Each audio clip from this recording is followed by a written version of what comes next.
ಈಗ ಆರಂಭವಾಗ್ತಾ ಇದೆ ದೇಶದ ಅತಿ ದೊಡ್ಡ ಮೊಕದ್ದಮೆ ಆಪ್ಕಿ ಅದಾಲತ್ ರಜತ್ ಶರ್ಮಾ ಅವರೊಂದಿಗೆ.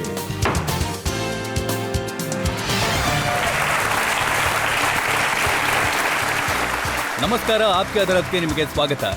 ಆಪ್ಕಿ ಅದಾಲತ್ನ ಇವತ್ತಿನ ನಮ್ಮ ಅತಿಥಿ ಒಬ್ರು ಇಂಟರ್ನ್ಯಾಷನಲ್ ಸ್ಟಾರ್. ಇವರು ಎಂತ ರೆಸ್ಲರ್ ಅಂತಂದ್ರೆ ಇವರು ರಿಂಗಿಗಿಳಿದಾಗ ಸಾಕಷ್ಟು ಎದೆಗಾರಿಕೆ ಇರೋರ ಹೃದಯ ಕೂಡ ನಿಂತು ಹೋಗುತ್ತೆ. ಇವರು ಎಂತ ಸ್ಟಾರ್ ಅಂದ್ರೆ ಇವರು ಭಾರತಕ್ಕೆ ಬಂದಾಗ ಇವರು ಎಲ್ಲೇ ಹೋದ್ರೂ ಆ ಜಾಗದಲ್ಲಿ ಸಾವಿರಾರು ಜನ ಗುಂಪುಗೂಡ್ತಾರೆ. ಇವರು ಎಂಥ ವ್ಯಕ್ತಿ ಅಂತಂದ್ರೆ ಇವರು ಜಗತ್ತಿನಲ್ಲಿ ಭಾರತದ ಹೆಸರ ಕೀರ್ತಿ ಪತಾಕೆ ಹಾರಿಸಿದ್ದಾರೆ. ನೀವು ನಿಮ್ಮ ಹೃದಯವನ್ನ ಗಟ್ಟಿ ಮಾಡ್ಕೊಳ್ಳಿ. ನಾನೀಗ ಬರ್ಮಾಡ್ಕೊಳ್ತಾ ಇದ್ದೇನೆ ದ ಗ್ರೇಟ್ ಕಲಿ ಅವರನ್ನ. ದ ಗ್ರೇಟ್ ಕಲಿ.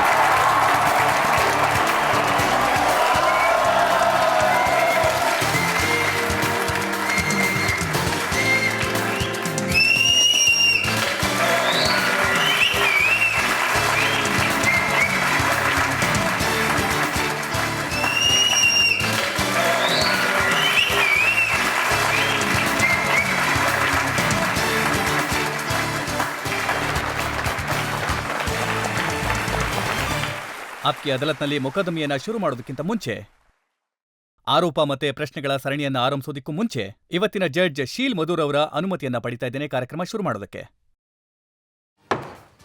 ವಿಚಾರಣೆನ ಶುರು ಮಾಡೋದಕ್ಕೆ ಪರ್ಮಿಷನ್ ಕೊಡಲಾಗಿದೆ. ಕಲಿ ಸಾಹೇಬ್ರೆ, ನಾನು ಮೊದಲನೇ ಆರೋಪ ಹೊರಿಸೋದಕ್ಕಿಂತ ಮುಂಚೆ ನಿಮ್ಮ ಹತ್ರ ಒಂದು ಅಶ್ಯೂರೆನ್ಸ್ ತಗೊಳ್ತಾ ಇದ್ದೇನೆ. ಮತ್ತೆ ಅಶ್ಯೂರೆನ್ಸ್ ಏನು ಅಂತಂದ್ರೆ ನೀವಿಲ್ಲಿ ಕೇವಲ ಪ್ರಶ್ನೆಗಳಿಗೆ ಉತ್ತರ ಕೊಡ್ತೀರಾ, ಯಾವುದೇ ಹೊಡೆದಾಟ ಮಾಡಬಾರ್ದು. ಸರಿ, ನೀವೇನ್ ಪ್ರಶ್ನೆ ಕೇಳಿದ್ರು ಅದಕ್ಕೆ ಉತ್ತರ ಹೇಳ್ತೀನಿ ಸರ್ ನಾನು. ಅದೇನೋ ಸರಿ, ಆದ್ರೆ ನೀವಿಲ್ಲಿ ಯಾರನ್ನಾದ್ರೂ ಎತ್ತಿ ಒಗಿಬಾರ್ದು ಅಷ್ಟೇ. ಇಲ್ಲ ಇಲ್ಲ, ಆ ಥರ ಏನೂ ಇಲ್ಲ. ಯಾಕಂದ್ರೆ ಇವರೆಲ್ಲ ಅಣ್ಣ ತಮ್ಮಂದ್ರು, ನಮ್ಮ ದೇಶದ ಜನರು. ಅದಕ್ಕೆ ಹಾಗಿದ್ರೆ ಮೊಕದ್ದಮೆ ಶುರು ಮಾಡೋಣ. ಆಪ್ಕಿ ಅದಾಲತ್ನಲ್ಲಿ ಮೊದಲ ಆರೋಪ ದ ಗ್ರೇಟ್ ಕಲಿ ಅವರ ಮೇಲೆ. ಆಪ್ಕಿ ಅದಾಲತ್ನಲ್ಲಿ ದ ಗ್ರೇಟ್ ಖಲಿ ಮೇಲಿರುವ ಆರೋಪವೆಂದರೆ ಇವರು ಜನಗಳನ್ನ ಹೆದರಿಸುತ್ತಾರೆ ಎಂಬುದು. ನೋಡಿ ಖಲಿ ಸಾಹೇಬ್ರೆ, ನೀವು ರಿಂಗಿಗಿಳಿದಾಗ ಹೊಡೆದಾಡೋದು ಬಹಳ ಕಡಿಮೆ, ಆದ್ರೆ ತುಂಬಾ ಹೆದರಿಸ್ತೀರಾ. ನೀವು ಯಾವಾಗ ಮಾತಾಡ್ತೀರೋ, ಘರ್ಜಿಸ್ತೀರೋ, ಆಗ ಜನರ ಎದೆ ಬಡಿತ ನಿಂತು ಹೋಗುತ್ತೆ. ಯಾಕಂದ್ರೆ ಇದು ನಮ್ಮ ಸ್ಟೈಲ್ ಸರ್.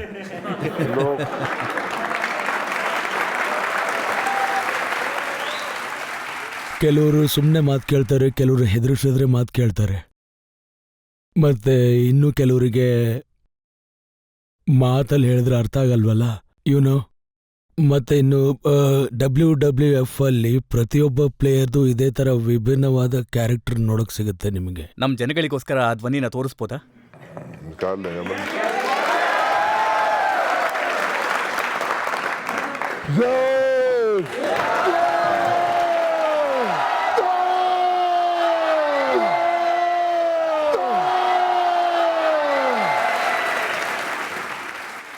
ನೀವು ಬಾಲ್ಯದಿಂದನೇ ಹೀಗಿದ್ರಾ ಅಥವಾ ಆನಂತರ ಹೀಗಾಗಿದ್ದ? ನಾನು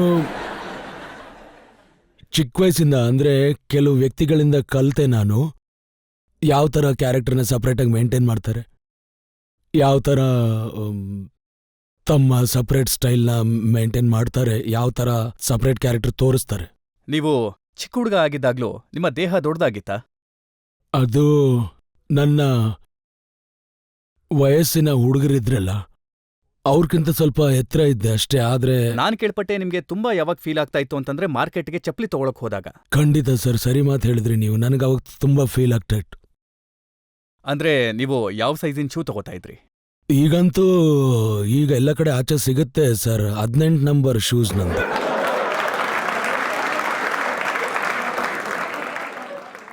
ಮತ್ತೆ ನಾನ್ ಕೇಳ್ಪಟ್ಟಿದ್ದೇನೆಂದ್ರೆ ನೀವು ಸಾಕಷ್ಟು ಊಟ ಮಾಡ್ತೀರಿ.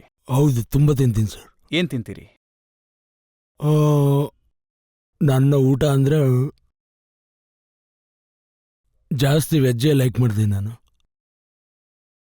ಅಂದ್ರೆ ದಾಲು, ತರಕಾರಿ, ರೋಟಿ, ರೈಸ್ ಇದೆ. ನೋಡಿ, ಈಗ ನಾನ್ ನಿಮ್ಗೆ ಹೇಳ್ತೀನಿ, ಆದ್ರೆ ನೀವು ನಾಚ್ಕೋಬಾರ್ದು. ಇಲ್ಲ ಕೇಳಿ ನೀವು, ನಂಗೇನಿಲ್ಲ. ನನ್ನ ಪ್ರಕಾರ ನೀವು 5 ಲೀಟರ್ ಹಾಲು ಕುಡಿತೀರಾ, 3 kg ಚಿಕನ್ ತಿಂತೀರಾ, 30 ರೋಟಿಗಳನ್ನ ತಿಂತೀರಾ, ಮತ್ತೆ ಒಂದು ಅರ್ಧ ಕಿಲೋ ಡ್ರೈ ಫ್ರೂಟನ್ನ ಹಾಗೆ ತಿಂತೀರಾ. ಇಲ್ಲ, ಆ ಥರ ಏನಿಲ್ಲ ಸರ್. ನಾನು ಬೇರೆಯವ್ರಿಗಿಂತ ಜಾಸ್ತಿ ತಿಂತೀನಿ, ಅದ್ರಲ್ಲಿ ಏನೂ ಡೌಟ್ ಇಲ್ಲ. ಆದರೆ ಪ್ರತಿಯೊಬ್ಬರಿಗೂ ಹೇಳೋಕ್ಕಾಗಲ್ಲ ಅದನ್ನ. ನೋಡಿ, ನೀವು ನನಗೆ ಅರ್ಥ ಮಾಡಿಸ್ಬೋದು. ನಾನು ನಿಮಗೆ ಹೇಳಿದೆ, ನಾನು ದಾಲ್, ಚಿಕನ್, ಯಾವುದಾದ್ರೂ ತರಕಾರಿ, ಹಣ್ಣು, ಏನೇ ಫ್ರೂಟ್ಸು ತರಕಾರಿ ಇದ್ರೆ ತಿಂತೀನಿ ನಾನು. ಅಷ್ಟೆಲ್ಲ ತಿಂತೀನಿ ಸರ್ ನಾನು. ಆದ್ರೆ ನೋಡಿ, ಒಬ್ಬ ವ್ಯಕ್ತಿಯ ದೇಹ ಇಷ್ಟು ದೊಡ್ಡದಾಗಿದೆ, ಇಷ್ಟೊಂದು ಊಟ ಮಾಡ್ತಾರೆ, ಅವರ ಶೂ ಸೈಜ್ ಇಷ್ಟು ದೊಡ್ಡದಿದೆ, ಅವರ ದೇಹ ಇಷ್ಟು ದೊಡ್ಡದಾಗಿದೆ. ಆಗ ಇಂಥ ವ್ಯಕ್ತಿನ ಮದ್ವೆ ಆಗೋದಕ್ಕೆ ಹುಡುಗಿ ಸಿಗೋದು ಬಹಳನೇ ಕಷ್ಟ ಅಲ್ವಾ? ಖಂಡಿತ ಸರಿಯಾದ ಮಾತು ಹೇಳಿದ್ರಿ ಸರ್ ನೀವು. ಅಂದರೆ ಯಾಕಂದ್ರೆ ಹೆಣ್ಣಿನ ಕಡೆಯವರು ಏನಪ್ಪ ಹುಡುಗ ಇಷ್ಟು ದೈತ್ಯಾಕಾರ ಅಂತಾರೆ. ಕಷ್ಟ ಅಲ್ವಾ ಸರ್? ಅಂದ್ರೆ ಎಸ್ಪೆಷಲಿ ಇಂಡಿಯಾದಲ್ಲಿ. ಅಂದ್ರೆ ಸ್ಪೆಷಲ್ ಹುಡುಗಿ ಸಿಕ್ಕಿದ್ರ ಅಥವಾ ಬಹಳ ಕಷ್ಟಪಟ್ಟು ಹುಡುಕಿದ್ರ? ಹಂಗ್ ನೋಡಿದ್ರೆ ಅಂದ್ರೆ ಕಷ್ಟ ಅಂತ ಹೇಳಕ್ಕಾಗಲ್ಲ, ಸ್ಪೆಷಲ್ ಅಂತ ಹೇಳಕ್ಕಾಗಲ್ಲ. ಮತ್ತೆ ಅವಳದು ಆ ನೇಚರ್ ಇದೆಯಲ್ಲ, ನನಗಂತೂ ಅವಳು ಸ್ಪೆಷಲ್. ಯಾಕಂದ್ರೆ ನನ್ನ ಹೆಂಡತಿ ತುಂಬ ಒಳ್ಳೆಯವಳು ಸರ್. ಸ್ವಲ್ಪ ಕುಳ್ಳಗಿದಾರ? ಕುಳ್ಳಗಂದ್ರೆ ಎಷ್ಟು ಹೇಳಿ, ನಾನು 5'8", 5'10" ಇದ್ದಾಳೆ ಸರ್. ಹಾ, ನಿಮಗ್ ಲೆಕ್ಕ ಹಾಕಿದ್ರೆ ಎಲ್ರು ಕುಳ್ಳಿಗೆ ನನ್ ಇರ್ತಾರೆ. ಕಂಪೇರ್ ಮಾಡಿದ್ರೆ ಕುಳ್ಳಿನೇ ಸರ್. ನೋಡಿ, ನಿಮ್ ಬಗ್ಗೆ ನಾವು ನ್ಯೂಸ್ ಪೇಪರ್ನಲ್ಲಿ ಓದಿದ್ದು ಮತ್ತೆ ಟಿವಿನಲ್ಲಿ ನೋಡಿದ್ದೇನೆಂದ್ರೆ, ನೀವು ಬಹಳ ಬಡತನದ ಕುಟುಂಬದವರು, ಕಲ್ಲು ಹೊಡೆಯುವಂತ ಕೆಲಸ ಮಾಡ್ತಾ ಇದ್ರಿ, ಸಾಧಾರಣ ಲೇಬರ್ ಕೆಲಸ ಮಾಡ್ತಾ ಇದ್ರಿ. ಆದ್ರೆ ಇವತ್ತಿಗೂ ಒಂದು ಮಿಸ್ಟ್ರಿ ಏನು ಅಂತಂದ್ರೆ, ನೀವು ಅಮೆರಿಕನ ಹೇಗ್ ತಲುಪಿದ್ರಿ? ಇದು ಖಂಡಿತ ನಿಜ ಸರ್. ನಾನು ತುಂಬಾ ಬಡ ಕುಟುಂಬದವನು. ಮತ್ತೆ ನನಗೆ ನನ್ನ ಶ್ರಮದ ಮೇಲೆ ಮತ್ತೆ ಪರಮಾತ್ಮನ ಮೇಲೆ ತುಂಬ ವಿಶ್ವಾಸ ಇದೆ. ನಾನು ಏನಾದರೂ ಮಾಡಬೇಕು ಅಂತ ಟಾರ್ಗೆಟ್ ಇಟ್ಕೊಂಡ್ರೆ ಖಂಡಿತ ಮಾಡ್ತೀನಿ ಸರ್. ಇದೇ ವಿಶ್ವಾಸದ ಮೇಲೆ ನಾನು. ನೀವು WWE ಹೋದಾಗ ನಮ್ಮ ಇಂಡಿಯಾದಲ್ಲೂ ನಿಮ್ಮನ್ನ ನೋಡ್ತಾ ಇದ್ರು, ಮತ್ತೆ ನಿಮ್ಮನ್ನ ಗುರ್ಸೋದಕ್ಕೆ ಶುರು ಮಾಡಿದ್ರು. ಇವರು ನಮ್ಮದೇ ಹಿಮಾಚಲ ಪ್ರದೇಶದ ಒಬ್ರು ವ್ಯಕ್ತಿ ಇಂಥ ದೊಡ್ಡ ಸ್ಥಾನಕ್ಕೆ ತಲುಪಿದ್ದಾರೆ. ಇದು ನನಗೆ ಸರಿಯಾದಂತ ವೇದಿಕೆ ಅಂತ ಅನ್ನಿಸ್ತಂತ ಮೊದಲ ಫೈಟ್ ಯಾವುದು ಅಂತ ಹೇಳ್ತೀರಾ? ನನ್ನ ಮೊದಲ ಫೈಟ್ ಇತ್ತು ಅಂಡರ್ಟೇಕರ್ ಜೊತೆ. ನಾನು ಯಾವಾಗ ಅಂಡರ್ಟೇಕರ್ನ ಮೊದಲನೇ ರೌಂಡಲ್ಲೇ ಸೋಲಿಸ್ಬಿಟ್ನಲ್ಲ, ಅವಾಗ ನಾನು ಪೂರ್ತಿ ವರ್ಲ್ಡಲ್ಲಿ ಫೇಮಸ್ ಆಗ್ಬಿಟ್ಟೆ. ಆವಾಗ್ಲಿಂದ ಶುರು ಸರ್, ಮೇಲ್ ಬಂದ್ಬಿಟ್ಟಿದ್ದೀನಿ. ನೋಡಿ, ಅಂಡರ್ಟೇಕರ್ ಏನಿದಾರಲ್ಲ, ನನಗ್ ಗೊತ್ತಿರೋ ಹಾಗೆ ಅವ್ರನ್ನ ಡೆತ್ ಮ್ಯಾನ್ ಅಂತ ಕರೀತಾರೆ. ಅವ್ರನ್ನ ತುಂಬಾ ದೊಡ್ಡದಾಗಿ ಪ್ರೊಜೆಕ್ಟ್ ಮಾಡಿದ್ರು, ಮತ್ತೆ ಅವರು ಕಾಫಿನಿಂದ ಹೊರಗಡೆ ಬರ್ತಾ ಇದ್ರು, ಮತ್ತೆ ಯಾರೇ ಮುಂದೆ ಬಂದ್ರು ಅವ್ರನ್ನ ಮುಗಿಸ್ಬಿಡ್ತಾ ಇದ್ರು. ಮತ್ತೆ ಇದಕ್ಕಿಂತ ಮುಂಚೆ ಅವರು ಸಾಕಷ್ಟು ಜನರಿಗೆ ತುಂಬಾ ಚೆನ್ನಾಗಿ ಹೊಡೆದಿದ್ರು. ಅಂದ್ರೆ ಮೊದಲನೇ ಫೈಟಲ್ಲಿ ಖಲಿ ಮನ್ಸಲ್ಲಿ ಏನಾದ್ರೂ ಭಯ ಇತ್ತಾ?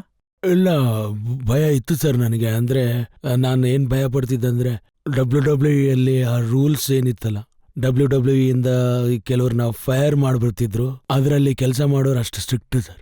ಅವ್ರು ಯಾವಾಗ್ಲೂ ಹೇಳ್ತಾ ಇದ್ರು WWE ತುಂಬಾ ಡೇಂಜರಸ್ ಅಂತ, ಅಲ್ಲಿ ತುಂಬಾ ಅಪಾಯ ಇದೆ, ಹೊಲ್ಸಿದೆ, ಹೋಗ್ಬೇಡ ಹೋಗ್ಬೇಡ ಅಂತ ಹೇಳ್ತಿದ್ರು. ಮತ್ತೆ ಅಲ್ಲಿ ತುಂಬಾ ಡೇಂಜರಸ್ ಗೇಮು, ಗಾಯ ಆಗುತ್ತೆ, ಏಟ್ ಬೀಳುತ್ತೆ ಅಂತ ಹೇಳ್ತಾ ಇದ್ರು. ಆದ್ರೆ ನನ್ನ ಪರಿಸ್ಥಿತಿ, ಆದ್ರೆ ನನ್ನ ಹತ್ರ ಏನು ಆಪ್ಷನ್ ಇತ್ತು ಅಂದ್ರೆ, ಒಂದು ಬಡತನದಲ್ಲಿರು, ಇಲ್ಲೇ ಇರಬೇಕು, ಇಲ್ಲ WWE ಸೇರ್ಬೇಕು. ನಾನು ಡಿಸೈಡ್ ಮಾಡಿಬಿಟ್ಟಿದ್ದೆ ಸರ್, ನಾನು WWE ಹೋಗ್ಲೇಬೇಕು ಅಂತ. ಏನ್ ಬೇಕಾದ್ರೂ ಆಗ್ಲಿ ಹೋಗ್ಲೇಬೇಕು ಅಂತ. ಬಟ್ ನರ್ವಸ್ ಇದ್ದೆ ನಾನು. ಇವತ್ತು ಇವ್ರು ಆದ್ರೂ ಹೊಡಿಲೇಬೇಕು ಹೋದೆ ಅಂತ ಸರ್. ಯೋಚಿಸ್ಕೊಂಡು ಹೋಗಿದ್ರ? ಖಂಡಿತ ಸರ್, ಖಂಡಿತ. ನಿಮ್ಮಲ್ಲಿ ಇನ್ನೂ ಒಂದು ಮಿಸ್ಟ್ರಿ ಇದೆ. ಹ್ಮ್. ನೀವು ಅಂಡರ್ಟೇಕರ್ನ ಸೋಲಿಸ್ತೀರಾ, ಸಾಕಷ್ಟು ಹೆಸರು ಗಳಿಸ್ತೀರಾ, ಒಂದಾದ ನಂತರ ಒಂದು ಫೈಟ್ಗಳನ್ನ ಮಾಡ್ತಾ ಹೋಗ್ತೀರಾ ನೀವು ನಿರಂತರವಾಗಿ. ನಿಮ್ಮ ಕೊನೆ ಫೈಟ್ ಇತ್ತಲ್ಲ ಅಂಡರ್ಟೇಕರ್ ಜೊತೆ, ಹ್ಮ್. ಅದರ ವಿಚಾರವಾಗಿ WWE ನೋಡೋರ್ಗ್ ಅನ್ಸುತ್ತೆ ಈ ಮ್ಯಾಚನ್ನ ನೀವೇ ಗೆಲ್ತೀರಾ ಅಂತ. ನೀವು ಸಾಕಷ್ಟು ಹೊಡಿತೀರಾ ಅವ್ರಿಗೆ, ಆದ್ರೆ ಕೊನೆ ಮೂಮೆಂಟ್ನಲ್ಲಿ ಏನಾಯ್ತೋ ಆ ಮ್ಯಾಚನ್ನ ಅವ್ರು ಗೆದ್ಬಿಟ್ರಲ್ಲ. ಇದು ತುಂಬಾ ಕಾಮನ್ ಸರ್. ಒಂದ್ಸರಿ ನಾವು ಗೆಲ್ತೀವಿ, ಒಂದ್ಸರಿ ಅವ್ರು ಗೆಲ್ತಾರೆ. ಇದು ಇದ್ದಿದ್ದೆ ಆ ಆಟದಲ್ಲಿ. ಯಾವಾಗ್ಲೂ ನಾವೇ ಗೆಲ್ತೀವಿ ಅಂತ ಅಲ್ಲ.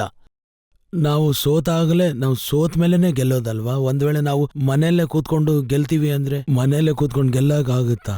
ನಾನು ಗೆಲ್ಲೇಬೇಕು ಅಂತ ಅದಕ್ಕೆ ಎಷ್ಟೊಂದ್ಸಲ ಸೋಲು ಬೇಕಾಗುತ್ತೆ, ಸೋಲ್ತೀವಿ. ಅದಕ್ಕೆ ನಾವು ಸೋಲು ಗೆಲುವು ನಡೆದೇ ಇರುತ್ತೆ ಸರ್. ಅದಕ್ಕೆ ನಾವು ಸೋಲು ಬೇಕು, ಆಗ್ಲೇ ಗೆಲ್ಲೋದು. ನಾವು ನಮ್ಮ ಕೆಲಸನ ಕರೆಕ್ಟ್ ಜನ ನೋಡ್ತಾ ಇದ್ರಲ್ಲ, ಅವ್ರು ಹೇಳೋದೇನು ಅಂತಂದ್ರೆ, ಅಂಡರ್ಟೇಕರ್ ಅವರ ಲಾಕ್ ಏನಿದೆ ನೋಡಿ, ಜನಗಳ ನಂಬಿಕೆ ಏನು ಅಂತಂದ್ರೆ, ಅದನ್ನ ಒಬ್ಬ ವ್ಯಕ್ತಿ ಮಾತ್ರ, ಒಬ್ಬ ರೆಸ್ಲರ್ ಮಾತ್ರ ಮುರಿಯೋದಕ್ಕೆ ಸಾಧ್ಯ, ಅದು ಗ್ರೇಟ್ ಖಲಿ. ಆದ್ರೆ ಗ್ರೇಟ್ ಖಲಿ ಅದ್ರಲ್ಲಿ ಸಕ್ಸಸ್ಫುಲ್ ಆಗ್ಲಿಲ್ಲ.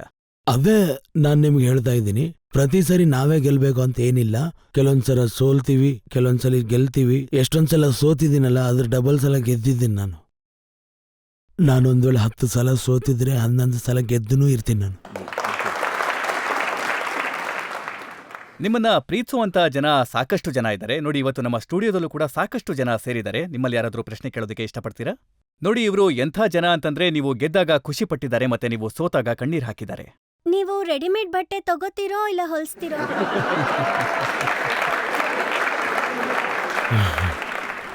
ನಾನು ಮಾಡಿಸ್ಕೋತೀನಿ, ಸ್ಪೆಷಲ್ ಆಗಿ ನಾನು ಸ್ಟಿಚ್ ಮಾಡಿಸ್ಕೋತೀನಿ ನನಗೋಸ್ಕರ.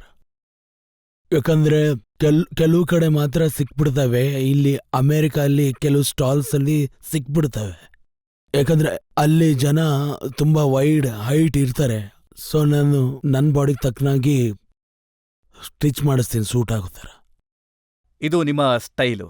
ಅಂದ್ರೆ ಸ್ಟೈಲ್ ಅಂತ ಅಲ್ಲ, ಇದು ನನಗೆ ಇಷ್ಟ ಸರ್ ಈ ತರ ಹಾಕೊಳ್ಳೋದು. ಯಾಕಂದ್ರೆ ಕೆಲವು ಜನ ನೋಡಿದೀನಿ, ಇಲ್ಲಿ ತನಕ ತಮ್ಮ ಟೀ ಶರ್ಟ್ ಹಾಕೊಂಡಿರ್ತಾರೆ, ಇಷ್ಟು ಅಗಲ ಶರ್ಟ್ ಹಾಕೊಳ್ಳೋದು ಯಾವ್ದೋ ಜಾತ್ರೆಯಲ್ಲಿ ತಗೊಂಡಂಗಿರುತ್ತೆ. ಅದು ಹೆಂಗೆಂಗೋ ವಿಚಿತ್ರವಾಗಿರುತ್ತೆ. ಅದಕ್ಕೆ ನಾನು ನನ್ನ ಸ್ಟೈಲಿಗೆ ಸೂಟ್ ಆಗಂಗೆ ನಾನು ಚೆನ್ನಾಗಿ ಅನ್ಸೋ ಥರ ಡ್ರೆಸ್. ನಿಮ್ಮ ನಿಜವಾದಂತ ಹೆಸರು ದಿಲೀಪ್ ಸಿಂಗ್ ರಾಣಾ ಅಂತ. ಇದನ್ನ ನಿಮ್ಮ ತಂದೆ ತಾಯಿ ಇಟ್ಟಿದ್ದು. ಹಾಗಿದ್ರೆ ಈ ಖಲಿ ಅನ್ನೋ ಹೆಸರು ಎಲ್ಲಿಂದ ಬಂತು? ಕಲಿ ಅಂದ್ರೆ ಪ್ರತಿಯೊಬ್ಬರಿಗೂ ಅಲ್ಲೊಂದು ಕ್ಯಾರೆಕ್ಟರ್ ಕೊಡ್ತಾರೆ. ಅಂದ್ರೆ ಎಕ್ಸಾಂಪಲ್ ಅಂಡರ್ಟೇಕರ್ನ ಹೆಸರು ಮಾರ್ಕ್, ರಿಯಲ್ ನೇಮ್. ಮತ್ತೆ ಕೇನ್ನ ಹೆಸರು ಗ್ಲ್ಯಾಂಡ್. ಮತ್ ನನ್ನ ಹೆಸರು ದಿಲೀಪ್ ಸಿಂಗ್ ರಾಣಾ, ಆದ್ರೆ ನನ್ನ ಹೆಸರು ಗ್ರೇಟ್ ಕಲಿ. ಅಂದ್ರೆ ಅಷ್ಟೇ ಈ ಸರ್. ಐಡಿಯಾ ಎಲ್ಲಿಂದ ಬಂತು ಖಲಿ? ಇದು ಅವರೇ ಕೊಡ್ತೀರ ಸರ್, WWE ಅವರೇ. ಈ ಮಾತು ನಿಜನಾ? ನೀವು ಜೈ ಕಾಳಿ ಅಂತ ಘೋಷಣೆ ಕೂಗ್ತಾ ಇದ್ರಿ, ಆ ಕಾಳಿ ಹೆಸರಿಂದ ನಿಮ್ಮನ್ನ ಖಲಿ ಅಂತ ಕರೆದ್ರು? ಇಲ್ಲ, ಆತರ ಏನಿಲ್ಲ ಸರ್. ನಾನು ದೇವ್ರನ್ನ ನಂಬ್ತೀನಿ, ಆದ್ರೆ ಆತರ ಏನಿಲ್ಲ ಸರ್. ಖಲಿ, ನಿಮ್ಮೇಲೆ ಸಾಕಷ್ಟು ಆರೋಪಗಳು ಇನ್ನೂ ಬಾಕಿ ಇದೆ. ನೀವು ನೀರು ಕೂಡ ಕುಡಿತಾ ಇದ್ದೀರಾ, ಬಹುಶಃ ಹೆದರಿರ್ಬೋದು ಅನ್ಸುತ್ತೆ.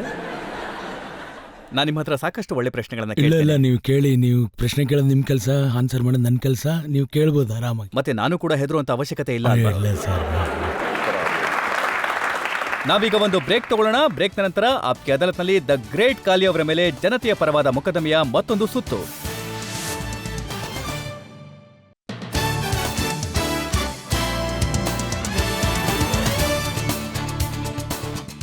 ಆಪ್ಕೆ ಅದಾಲತ್ನಲ್ಲಿ ನಾವಿವತ್ತು ಜನತೆಯ ಪರವಾಗಿ ಮೊಕದ್ದಮೆಯನ್ನ ನಡೆಸ್ತಾ ಇದ್ದೇವೆ. ಜನಪ್ರಿಯ ರೆಸ್ಲರ್ ದ ಗ್ರೇಟ್ ಖಲಿ ಅವರ ಮೇಲೆ ಆಪ್ಕೆ ಅದಾಲತ್ನಲ್ಲಿ ಮುಂದಿನ ಆರೋಪ. ಆಪ್ಕಿ ಅದಾಲತ್ನಲ್ಲಿ ದ ಗ್ರೇಟ್ ಖಲಿ ಮೇಲಿರುವ ಆರೋಪವೆಂದರೆ ಇವರು ಹಿಂಸೆ ಮಾಡುವುದನ್ನು ಕಲಿಸುತ್ತಾರೆ ಎಂಬುದು. ಈಗ ಖಲಿ ನೋಡಿ, ನಮ್ದು ಮಹಾತ್ಮ ಗಾಂಧಿಯವರ ದೇಶ, ನಮ್ಗಿಲ್ಲಿ ಅಹಿಂಸೆ ಹೇಳ್ಕೊಡ್ತಾರೆ. ಆದ್ರೆ ನಿಮ್ಮ ಶೋನ ನೋಡಿದ ನಂತರ ಅದನ್ನ ನೋಡ್ದಂತ ಮಕ್ಕಳು ನಿಮ್ ಹಾಗೆ ಹೊಡೆಯೋದಿಕ್ಕೆ ಈಗ ಶುರು ಮಾಡ್ಕೊಂಡಿದ್ದಾರೆ. ಇಲ್ಲ, ನನಗೂ ಅನ್ಸುತ್ತೆ ಸರ್, ಅದೊಂದು ಒಳ್ಳೆ ವಿಷಯ. ಏನ್ ಮಾಡ, ಆದ್ರೆ ಹಂಗ್ ಮಾಡಿದ್ರೆ ನಾವು, ಅಂದ್ರೆ ಯಾರಾದ್ರೂ ಒಂದ್ ಕೆನೆಗೆ ಹೊಡೆದ್ರೆ ನಾವು ಇನ್ನೊಂದ್ ಕೆನೆ ತೋರಿಸಿದ್ರೆ. ಈಗಂತೂ ಯಾರು ನಮ್ದೇ- ಕಪಾಳ ಕೊಡಿಯೋದಿಲ್ಲ, ಎಲ್ಲ ಮುಷ್ಟಿನಲ್ಲಿ ಹೊಡಿತಾರೆ. ಮತ್ತೆ ರಕ್ತ ಯಾವಾಗ ಬರುತ್ತೆ ನೋಡ್ತಿರ್ತಾರೆ. ಇಲ್ಲ, ಒಳ್ಳೇದೇ ಸರ್. ಯಾರಿಗಾದ್ರೂ ಇಷ್ಟೊಂದು ತಲೆ ಕೆಟ್ಟಿದೆ ಅಂದ್ರೆ ಅಂದ್ರೆ ಅಂದ್ರೆ ಅಂದ್ರೆ ಒಬ್ಬ ಪ್ಲೇಯರು ತನ್ನ ಫೀಲ್ಡಲ್ಲಿ ಚೆನ್ನಾಗಿ ರೆಸ್ಲಿಂಗ್ ಮಾಡಿದ್ರೆ, ಕೋಪದಲ್ಲಿ ಚೆನ್ನಾಗಿ ಹೊಡೆದ್ರೆ ಒಳ್ಳೇದೇ ಅಲ್ವಾ ಸರ್? ಪ್ಲೇಯರ್ಗೆ ಯಾರು ನಿಧಾನ ಕೊಡಿ ಅಂತ ಹೇಳಲ್ಲ. ಯಾವ ಆಪೋನೆಂಟ್ ಸ್ಟ್ರಾಂಗ್ ಇರ್ತಾನೋ, ಕೋಪಿಷ್ಟ ಇರ್ತಾನೋ, ಅವನ್ನ ಹೊಡಿಬಹುದು. ರಿಂಗ್ನ ಹೊರಗಡೆ ನೀವು ಯಾರಿಗಾದ್ರೂ ಹೊಡೆದಿದ್ಯಾ? ಇಲ್ಲಿ ತನಕ ಯಾವುದೂ ಆಗಿಲ್ಲ ಸರ್. ಅಲ್ಲ, ಯಾವತ್ತಾದ್ರೂ ಈ ತರ ಆಗಿದ್ಯಾ? ಸ್ವಲ್ಪ ನಿಮ್ಮ ಕೈ ಟಚ್ ಆಗಿ ಆ ವ್ಯಕ್ತಿ ಹಾಸ್ಪಿಟಲ್ಗೆ ಸೇರಿರೋ? ಇಲ್ಲ ಸರ್, ಏನೂ ಆಗಿಲ್ಲ ಸರ್. ನಾನು ಓದಿದ್ದೆ, ಒಬ್ರು ಬ್ರಯನ್ ಹೆಸರಿನ ವ್ಯಕ್ತಿ ಇದ್ರು. ಅವರಿಗೆ ಖಲಿ ಟ್ರೈನಿಂಗ್ ಸಮಯದಲ್ಲಿ ಎಂತ ಫ್ಲಾಪ್ ಜಾಕ್ ಹೊಡೆದಿದ್ರು ಅಂದ್ರೆ ಅವ್ರ ಕತೆ ಮುಗೀತು, ಅವ್ರು ಸತ್ತೋದ್ರು. ಈ ವ್ಯಕ್ತಿ ಪ್ಲೇಯರ್, ಅವನು ರಿಂಗ್ ಹೊರಗಡೆ ಅಲ್ಲ, ಒಳಗಡೆ ಇದ್ದ. ಹೊರಗಡೆ ಅವನಂತ ಹೇಳಿದಾರೆ, ಆದ್ರೆ ಅವ್ನು ರಿಂಗ್ ಒಳಗಡೆ ಪ್ಲೇಯರ್ ಇದ್ದ. ಇದು ಕ್ಯಾಲಿಫೋರ್ನಿಯಲ್ಲಿ ಆಗಿತ್ತು, ಸ್ಯಾನ್ ಫ್ರಾನ್ಸಿಸ್ಕೋ ಕೇಂಬ್ರಿಡ್ಜ್ ಹೈಸ್ಕೂಲಲ್ಲಿ. ಸೊ ಅದೇನೋ ಅನಿರೀಕ್ಷಿತವಾಗಿ ಆಗೋಯ್ತು ಆಟ. ಆ ಇನ್ಸಿಡೆಂಟ್ ಅಲ್ಲಿ ಏನಾಯ್ತು? ಅವತ್ತು ಅದೊಂದು ಸ್ಪೈನ್ ಬ್ಲಾಸ್ಟರ್ ಮಾಡದೆ ನಾನು ನೆಲಕ್ಕೆ ಹಾಕದೆ, ತಲೆ ತಗಲ್ಬಿಡ್ತು ನೆಲಕ್ಕೆ. ಸೊ ಸತ್ತೋಗ್ಬಿಟ್ಟ. ಆ ಸಮಯದಲ್ಲಿ ನಿಮ್ಗೆ ದುಃಖ ಆಗಿರ್ಬೇಕಲ್ಲ? ತುಂಬಾ ದುಃಖ ಆಯ್ತು ನನಗೆ. ಆದ್ರೆ ಏನ್ ಮಾಡಕ್ಕಾಗುತ್ತೆ ಸರ್?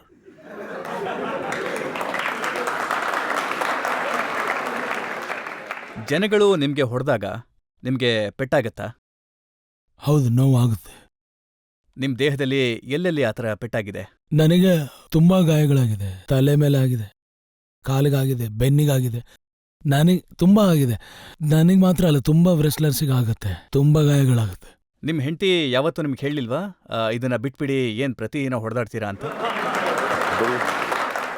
ಅವಳು ದಿನ ಹೇಳ್ತಾಳೆ ಬಿಟ್ಬಿಡಿ ಇದನ್ನ ಅಂತ. ನನಗೆ ತುಂಬಾ ಇಷ್ಟ, ಆದ್ರೆ ಅವಳು ಹೇಳ್ತಾಳೆ ಬಿಟ್ಬಿಡಿ ಅಂತ ಹೇಳ್ತಾಳೆ, ಯಾಕಂದ್ರೆ ಅದು ಬೇಕಾಗಿಲ್ಲ ನಮಗೆ ಅಂತಾಳೆ. ಆದ್ರೆ ನಾನು ಹುಚ್ಚು ಸೇರಿದ್ದು, ನಾನು ರೆಸ್ಲಿಂಗ್ ಮಾಡಲೇಬೇಕು. ಇದು ನೀವು ಬಿಡಲ್ಲ? ಬಿಡಲ್ಲ ಸರ್. ಇದು ಬಿಡೋದು ಬಿಡಿ ಸರ್, ನಾನು ಬೇರೆಯವ್ರಿಗೆ ಕಲಿಸ್ತೀನಿ ಇದನ್ನ.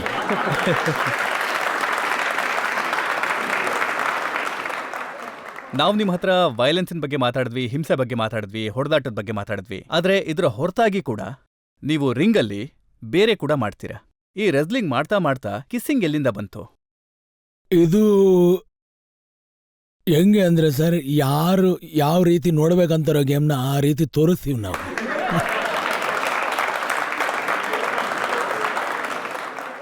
ನೋಡಿ, ನಾನು ನಿಮ್ ಬಗ್ಗೆ ರಿಸರ್ಚ್ ಮಾಡ್ತಾ ಮಾಡ್ತಾ ನಾನು ಯೂಟ್ಯೂಬ್ ನೋಡ್ತಾ ಇದ್ದೆ. ನನಗೆ ಸಾಕಷ್ಟು ವಿಡಿಯೋಗಳು ಅಲ್ಲಿ ನೋಡೋದಿಕ್ ಸಿಕ್ತು. ಅಲ್ಲಿ ಗ್ರೇಟ್ ಕಲಿ ರೆಸ್ಲಿಂಗ್ ಅಲ್ಲ, ಈ ಕಿಸ್ಸಿಂಗ್ ಅನ್ನ ಜಾಸ್ತಿ ಮಾಡ್ತಾರೆ.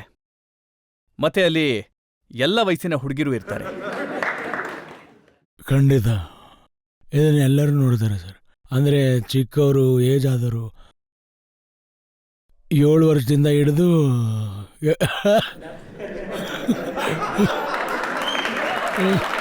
7 ವರ್ಷದಿಂದ ಹಿಡಿದು 20 ವರ್ಷದವರೆಗೂ ಮಾಡ್ತಾರೆ.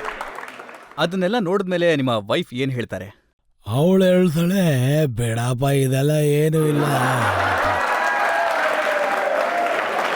ನಾನೇನ್ ಹೇಳ್ತೀನಿ ಅಂದ್ರೆ, ನಾನು ಇದೆಲ್ಲ ಏನ್ ಹೇಳ್ತೀನಿ ಅಂದ್ರೆ, ಇದೆಲ್ಲ ಸುಮ್ನೆ ಕ್ಯಾಮ್ರಾ ಟ್ರಿಕ್, ಇದೆಲ್ಲ ಏನು ಮಾಡಲ್ಲ, ಬಿಡಿ ಅದನ್ನೆಲ್ಲ, ಮಲ್ಕೊಳ್ಳಿ ಆರಾಮಾಗಿ ಅಂತ.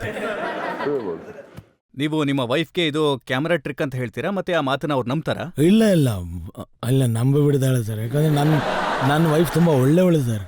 ಅದಕ್ಕೆ ನಾನು ಹೇಳೋದು ತುಂಬಾ ಬೆಸ್ಟ್ ನನ್ನ ವೈಫ್ ಅಂತ, ಸ್ಪೆಷಲ್ ಅವಳು.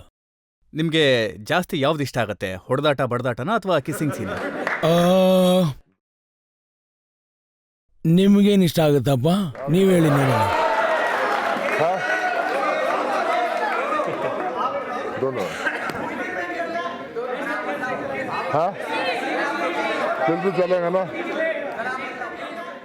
ನೀವ್ ಹೇಳಿ ಸರ್. ಇವಾಗ ಅವ್ರಂತೂ ಹೇಳಿದ್ರು ಎರಡೂ ಇಷ್ಟ ಅಂತ, ನೀವ್ ಹೇಳಿ. ನೋಡಿ, ಇವತ್ತು ಮಾತಾಡುವಂತ ಅವಕಾಶ ನಿಮ್ದು. ಅದೇನಿದ್ರು ಬರೀ ಪ್ರಶ್ನೆ ಕೇಳೋದು. ಮತ್ತೆ ನಿಮ್ ಜೊತೆಗೆ ಒಬ್ಬ ಕುಳ್ಳಿಗಿರುವಂತ ವ್ಯಕ್ತಿ ಇರ್ತಾರಲ್ಲ, ಅವ್ರ ಹೆಸರೇನು?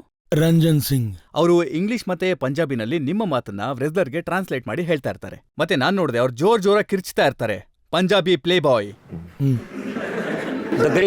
ಖಲಿ. ಮತ್ತೆ ಒಂದಿನ ನಾನ್ ನೋಡಿದೆ, ನೀವು ಇಡೀ ಸ್ಟೇಡಿಯಂ ಜನಗಳಿಗೆ ಹೇಳ್ತೀರಿ, ನಾನು ಕಿಸ್ ಮಾಡಿದ್ರೆ ಇಡೀ ಸ್ಟೇಡಿಯಂನ ಜನಗಳು.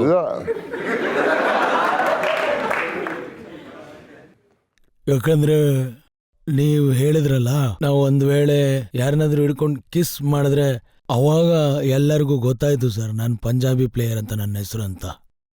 ನೀವ್ ಹೇಳಿದ್ರಿ, ನೋಡಿ, ಫೈಟ್ ಮಾಡೋದನ್ನ ಮಕ್ಳು ನೋಡಿ ಕಲ್ತ್ರೆ ಒಳ್ಳೇದು ಅಂತ. ಈಗ ಮಕ್ಳು ಇದನ್ ಕಲ್ತ್ರೆ ಅದು ಒಳ್ಳೇದು ಅಂತೀರಾ? ಹೇಗೆ ಹೇಳಿ ನಾನು ನಿಮಗೆ, ಅದು ಬೇರೆನೇ ವಿಷಯ. ನೀವು ಯಾವ ದೃಷ್ಟಿಯಿಂದ ನೋಡ್ತೀರಿ ಹಾಗೆ. ನಮಗೆ ಮತ್ತೆ ಅವ್ರಿಗೆ ಯಾವುದೇ ರೀತಿ ವೈರತ್ವ ಇರಲ್ಲ ಸರ್. ನಮ್ದೇನು ದುಶ್ಮನಿ ಇರಲ್ಲ. ನೀವು ಯಾವ ದೃಷ್ಟಿಯಿಂದ ನೋಡ್ತೀರೋ ಅದ್ರ ಮೇಲೆ ಡಿಪೆಂಡ್ ಆಗಿರುತ್ತೆ ಸರ್ ಎಲ್ಲ. ನೋಡಿ, ಅಲ್ಲಿ ಏನಾಗ್ತಿದೆಯಲ್ಲ ಅದನ್ನ ಒಂದೇ ದೃಷ್ಟಿಯಿಂದ ಮಾತ್ರ ನೋಡ್ಬೋದು.